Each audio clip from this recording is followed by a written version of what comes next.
conversation. So the question at the end that I want to ask is then, so then what is the role of the government?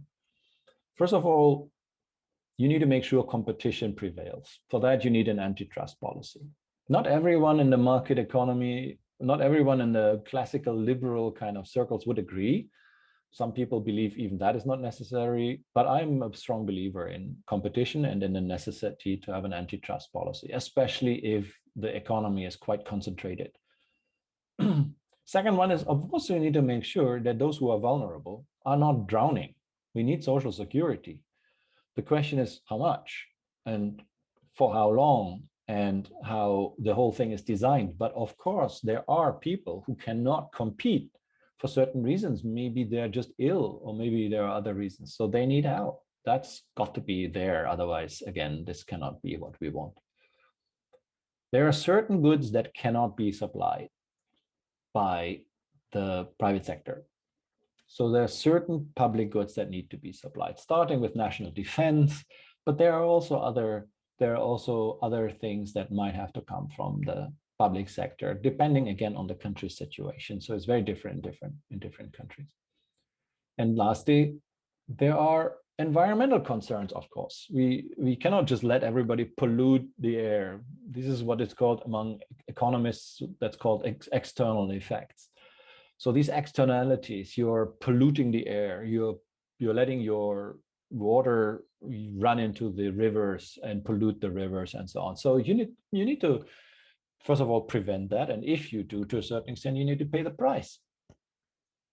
So that it must become part of your business plan and everything. So that's something that the government also needs to do. So these 4 areas I would like to highlight.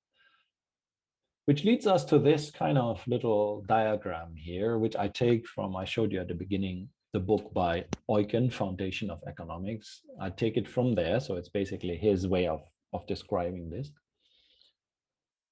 So in the middle is all the constituents that you need for a market economy.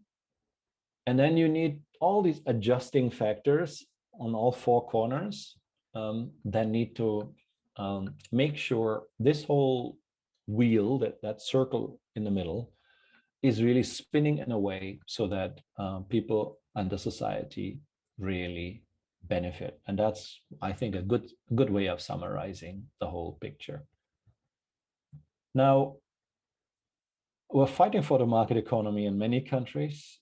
And what we often see, but it's not in every country, what we often see is that over-regulation kills competition. So quite often it's just a matter of degree. You need regulation, but at one point it's over-regulation. And the question is, how do we define regulation? How do we define over-regulation? But in the end, if you over-regulate, if you make it just too hard for businesses to grow, you may kill competition, innovation, and progress. Just one small example. I know a little workshop many years ago in Germany, and they were a little workshop, just I don't know, producing like a melder or so, working in a metal business, but a small workshop. The government wanted to make sure women were also able to be employed. So government made it a regulation that if you have more than a certain amount of employees, you need to have facilities for women. That means in a workshop, which is like sweat inducing and so on. So you need to have showers for men and showers for women. You need to have toilets for men and toilets for women. So all of this was regulated. What was the effect?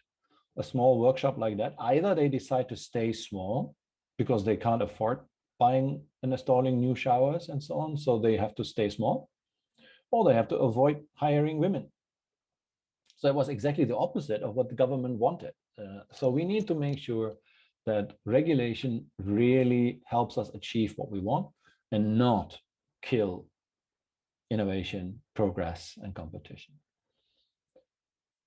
Otherwise, the costs of compliance, they will grow and grow and grow. It will become more and more complex to fulfill all the regulations. And who can comply with all these regulations? Only the largest companies. And that, again, is a concern when you want to develop the market economy, something we're working on in Indonesia. The more rules you issue, the more complex you make the game, and the harder it gets for smaller companies to comply and to survive and to grow.